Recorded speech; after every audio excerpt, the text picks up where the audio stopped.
ನಮಸ್ಕಾರ. ನಾನು doctor Srikanth service ಅಂತ ಮುಖ್ಯ ಪಶುವೈದ್ಯಾಧಿಕಾರಿ ಆಡಳಿತ ಅಂತ ಬಾದಾಮಿ ತಾಲೂಕಿನಲ್ಲಿ ಬಾಗಲಕೋಟೆ ಜಿಲ್ಲೆಯಲ್ಲಿ ಕೆಲಸ ನಿರ್ವಹಣೆ ಮಾಡ್ತಾ ಇದ್ದೀನಿ. ಇವಾಗೇನು ನಾನು ಮಾತಾಡ್ತಾ ಇದ್ದೀನಲ್ಲ, ಮನೋರಥ ಪ್ರತಿಷ್ಠಾನ ಗೋಶಾಲೆ ಬಗ್ಗೆ ಮಾತಾಡ್ತಾ ಇದ್ದೀನಿ. ಈ ಗೋಶಾಲೆ ಸರಿಸುಮಾರು 7 ವರ್ಷಗಳಿಂದ ಸೇವೆಯನ್ನು ಸಲ್ಲಿಸ್ತಾ ಬಂದಿದೆ. ಇದರಲ್ಲಿ ಸರಿಸುಮಾರು ಒಂದು 90ರ ಮೇಲ್ಪಟ್ಟು ದೇಶೀಯ ತಳಿಗಳನ್ನು ಅವರು ಸಾಕ್ತಾ ಇದ್ದಾರೆ. ತುಂಬಾ ಕೆಲಸವನ್ನು ಚೆನ್ನಾಗಿ ನಿರ್ವಹಣೆ ಮಾಡ್ಕೊಂಡು ಬರ್ತಾ ಇದ್ದಾರೆ.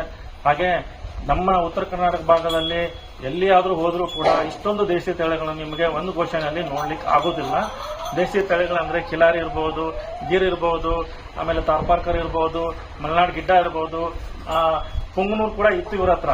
ಹೀಗೆ ಸುಮಾರು 12 ದೇಶೀಯ ತಳಿಗಳನ್ನು ಇವರು ನಿರ್ವಹಣೆ ಮಾಡ್ತಾ ಇದ್ದಾರೆ. ತುಂಬಾ ಅಚ್ಚುಕಟ್ಟಾಗಿ ಕೆಲಸವನ್ನು ಕೂಡ ಮಾಡ್ತಾ ಇದ್ದಾರೆ. ಹಾಗೆ ನನ್ನ ಇಲಾಖೆಯಿಂದ ಪ್ರತಿ ಶುಕ್ರವಾರ ನಾನು ಇಲ್ಲಿ ಬಂದ್ಬಿಟ್ಟು ಇದರ ಚಿಕಿತ್ಸೆಗಳನ್ನು ನಾವು ಮಾಡ್ತಾ ಇರ್ತೇವೆ. ಹಾಗಾಗಿ ಇವತ್ತಿನ ಕೂಡ ನಾನು ಬಂದಿದ್ದೇನೆ.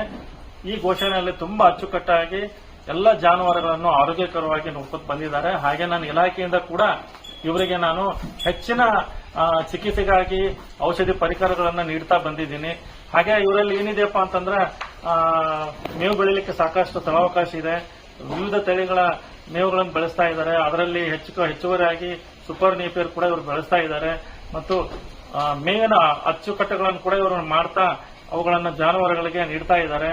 ಹಾಗೆ ಈ ಜಾನುವಾರುಗಳು ತುಂಬಾ ಆರೋಗ್ಯದಿಂದ ಇದ್ದು ಇವರು ಇನ್ನೂ ಚೆನ್ನಾಗಿ ನಿರ್ವಹಣೆ ಮಾಡ್ತಾರೆ ಅನ್ನೋ ನಂಬಿಕೆ ಇಟ್ಟುಕೊಂಡು ನಾವು ಪ್ರತಿ ವಾರ ಈ ಗೋಶಾಲೆ ಬಂದ್ಬಿಟ್ಟು ನಮ್ಮ ಇಲಾಖೆಯಿಂದ ಚಿಕಿತ್ಸೆಯನ್ನು ನೀಡ್ತಾ ಇದ್ದೇವೆ. ಹಾಗಾಗಿ ಈ ಮನೋರಥ ಗೋಶಾಲೆಗೆ ಯಾರಾದರೂ ಬರೋರಿದ್ರೆ ನೋಡೋರಿದ್ರೆ ಇಲ್ಲಿ ದೇಸಿ ತಳಿಗಳನ್ನು ತಾವೇನಾದ್ರೂ ನೋಡ್ಬೇಕು ಅಂತಂದ್ರೆ ಬಾದಾಮಿ ತಾಲೂಕಿನ ಚೋಳಚಗುಡ್ಡ ಗ್ರಾಮದ ಬದಿಯಲ್ಲಿ ಇರ್ತಕ್ಕಂಥ ಈ ಗೋಶಾಲೆಗೆ ತಪ್ಪದೇ ಭೇಟಿ ನೀಡಿ. ಯಾಕಂದ್ರೆ ಈ ಇಬ್ಬರು ಅಣ್ಣ ತಮ್ಮಂದಿರಾದ ಸಂಜಯ್ ದೇಶಪಾಂಡೆ ಮತ್ತು ಸಮೀರ್ ದೇಶಪಾಂಡೆ ಅವರು ತುಂಬಾ ಅಚ್ಚುಕಟ್ಟಾಗಿ ಈ ನನ್ನ ಉತ್ತರ ಕರ್ನಾಟಕ ಭಾಗದಲ್ಲಿ ಈ ತರ ಗೋಶಾಲೆ ದೇಶೀಯ ತಳಿಯನ್ನು ಇಟ್ಟುಕೊಂಡು ಚೆನ್ನಾಗಿ ನಿರ್ವಹಣೆ ಮಾಡ್ತಾ ಇದ್ದಾರೆ. ಹಾಗಾಗಿ ಈ ಗೋಶಾಲೆ ಇನ್ನೂ ಹೆಚ್ಚಿನ ಮುಂದೆ ಚೆನ್ನಾಗಿ ಗೋಗಳನ್ನು ಸಾಕ್ಲಿ. 80-90 ಇರೋದು 100 ಆಗ್ಲಿ 200 ಆಗ್ಲಿ, ಇವರು ಇನ್ನೂ ಗೋಗಳನ್ನು ಚೆನ್ನಾಗಿ ನಿರ್ವಹಣೆ ಮಾಡಲಿ ಅಂತ ಆಶಿಸ್ತಾ ನನ್ನ 2 ಮಾತುಗಳನ್ನು.